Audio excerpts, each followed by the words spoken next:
Selamat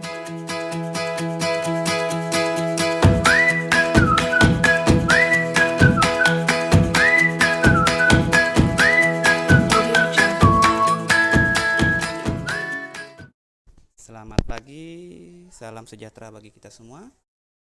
Kali ini Taktik Licik akan mencoba memaparkan secara singkat tentang pengisian LK 3.1, yaitu menyusun best practice. Dalam penyusunan best practice ini, penulis menggunakan metode STAR, yaitu situasi, tantangan, aksi, refleksi akhir, dan dampak. Baik, berikut Taktik Licik paparkan secara singkat,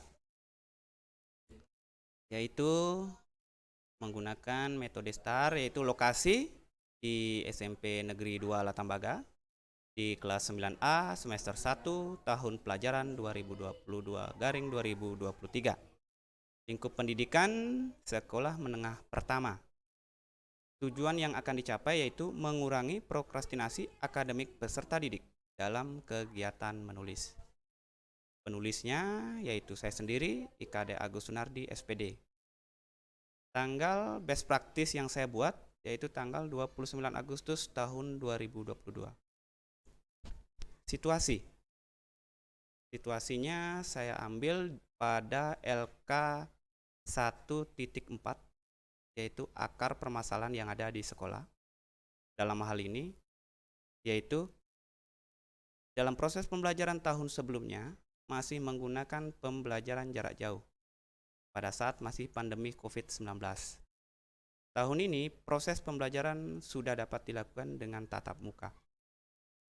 Peralihan inilah yang mengakibatkan banyak perubahan pada peserta didik yang berdampak pada pembelajaran.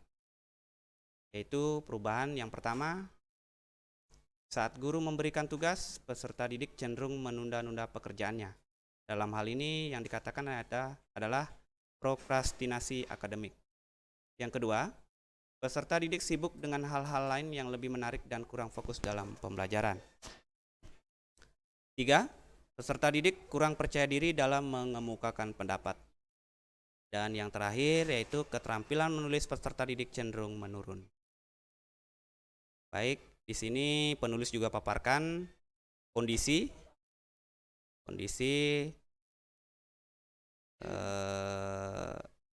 apalagi ya praktik pembelajaran ini menurut penulis itu penting ya, karena banyak rekan-rekan guru di luar sana mengalami kasus yang sama. Selanjutnya, tantangan di sini yaitu dari penyebab masalah ada 6. Ya, penyebab masalah ada 6, yaitu kurangnya penggunaan media pembelajaran yang tepat untuk mengilustrasikan materi pelajaran. Terus yang kedua, metode pembelajaran yang digunakan oleh guru bersifat membosankan dan kurang variatif. 3. Model pembelajaran yang digunakan oleh guru kurang inovatif. 4. Ketertarikan peserta didik terhadap materi sangat kurang. Yang kelima, rasa takut peserta didik jika pekerjaannya salah.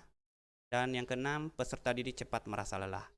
Nah, dari masalah itulah sehingga ada beberapa tantangan ya. Di sini ada 4 tantangan yang dialami oleh penulis, yaitu yang pertama, pemilihan media pembelajaran, terus pemilihan metode pembelajaran, pemilihan model pembelajaran, dan penulis harus bisa menumbuhkan ketertarikan peserta didik terhadap materi pelajaran, mengurangi rasa takut peserta didik, dan menumbuhkan minat menulis, karena tujuan kita itu adalah menumbuhkan minat menulis atau keterampilan menulis peserta didik.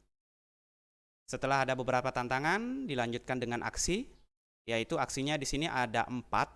Ya, aksinya ada 4, yaitu yang pertama pemilihan media pembelajaran.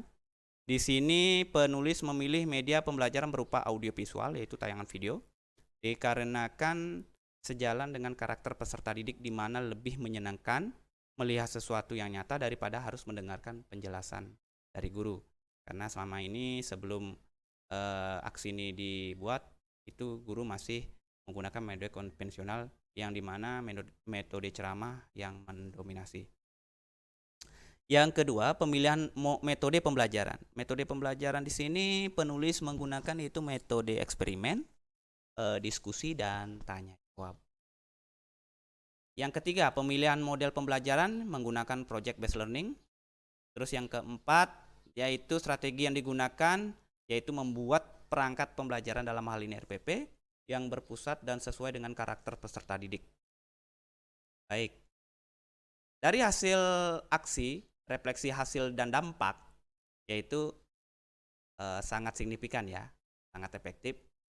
Dampak dari hasil dan langkah-langkah yang dilakukan dirasa hasilnya efektif dan dapat dilihat dari 1. Penggunaan media audiovisual ini sangat membantu pemahaman siswa tentang materi tes laporan percobaan yang dibuktikan dengan keaktifan peserta didik dalam memberikan tanggapan dan pertanyaan. 2. Pemilihan metode eksperimen, diskusi, dan tanya jawab sangat efektif untuk meningkatkan keaktifan peserta didik. Terlihat dari kegiatan peserta didik saat praktik percobaan sederhana. Yang ketiga, pemilihan model pembelajaran PJBL menumbuhkan tanggung jawab peserta didik terlihat dari hasil dan produk yang dihasilkan diselesaikan tepat waktu. Kegiatan eksperimen dapat menumbuhkan ketertarikan materi dan minat menulis peserta didik.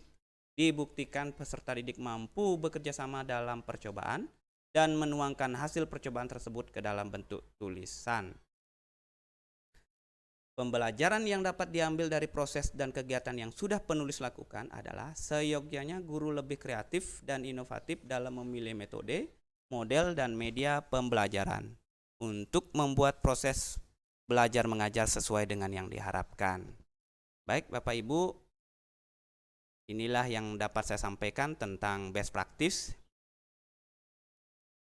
Semoga dapat bermanfaat bagi kita semua. Jika Bapak Ibu ingin melihat best practice secara utuh, nanti saya akan lampirkan di deskripsi YouTube ini.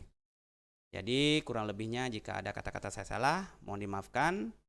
Taktik licik, permisi saya haturkan, selamat pagi. Terima kasih.